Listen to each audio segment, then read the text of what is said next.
नमस्कार, स्वागत आहे तुमचे आमच्या चॅनलमध्ये। आवाज महामुंबईचा, शोध बातमीचा, कौल मनाचा।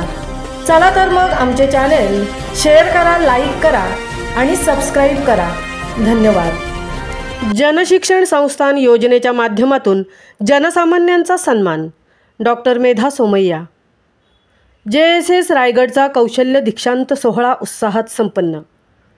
भारत सरकारच्या कौशल्य विकास मंत्रालयाची योजना जनशिक्षण संस्था रायगड महाराष्ट्र यांच्या माध्यमातून रायगड जिल्ह्यात कौशल्य विकासातील अनोखा उपक्रम दिनांक 28 मार्च 2025 रोजी मुख्य कार्यालय सहाण अलिबाग या ठिकाणी कौशल्य दीक्षांत समारंभ आयोजित करण्यात आला व माजी विद्यार्थ्यांमध्ये उच्च शिक्षण व अत्याधुनिक कौशल्य प्रशिक्षणाची प्रेरणा निर्माण करण्यात आली। समाजातील तळागाळातील निरक्षर, अपूर्ण, अखंडित झालेल्या व JSS रायगडच्या माध्यमातून कौशल्य प्रशिक्षण पूर्ण केलेल्या लाभार्थ्यांचा प्रशस्तीपत्रक देऊन सन्मान करण्यात आला।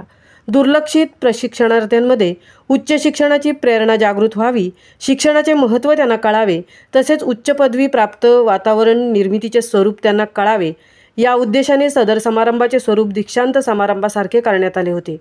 400 पेक्षाही जास्त विद्यार्थ्यांच्या उपस्थितीत JSS रायगडचा कौशल्य दीक्षांत सोहळा हा अनोखा उपक्रम उत्साहात संपन्न झाला। जनशिक्षण संस्थान योजनेच्या माध्यमातून जनसामान्यांचा सन्मान होत असल्याचे मत कार्यक्रमाप्रसंगी डॉक्टर मेधा सोमय्या यांनी व्यक्त केले, तर जास्तीत जास्त लाभार्थ्यांनी सदर व्यवसाय प्रशिक्षणाचा लाभ घ्यावा असे मत डॉक्टर नितीन गांधी यांनी व्यक्त केले। तसेच कार्यक्रमाचे आभार प्रदर्शन संचालक डॉक्टर विजय हिरामण कोकणे यांनी केले। संस्थापक अध्यक्षा डॉक्टर मेधा सोमय्या यांच्या मार्गदर्शनाखाली भारत सरकारच्या कौशल्य विकास योजनेअंतर्गत कौशल्य दीक्षांत सोहळा कार्यक्रम राबवित असताना याप्रसंगी अध्यक्ष डॉक्टर नितीन गांधी, उपाध्यक्षा सौ Ratnaprabha Vellekar, Bank of India lead bank manager Shri Vijay Kulkarni, board member Shri Narendra Jadhav, advocate Nila Tulpule, सौ विमा विषे, श्री संजय राऊत, श्री दत्तात्रय नाईक, संचालक डॉक्टर विजय कोकणे या व्यवस्थापक मंडळाबरोबरच कर्मचारी व प्रशिक्षणार्थी कार्यक्रम राबवित असताना उपस्थित होते। आवाज महामुंबईचा चॅनेलसाठी मिलिंद खारपाटीलसह तृप्ती भोईर, अलिबाग।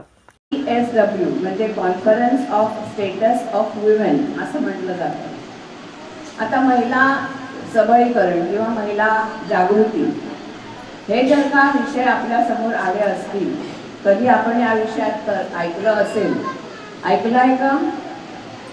महिलांचं सक्षमीकरण, महिला सबलीकरण असं काही ऐकलंय का आपण? आधारस्तंभ स्पेशल ऑलिम्पिक भारतच्या त्या सन्माननीय अध्यक्ष देखील आहेत। मी त्यांना त्यांचं मनोगत त्या ठिकाणी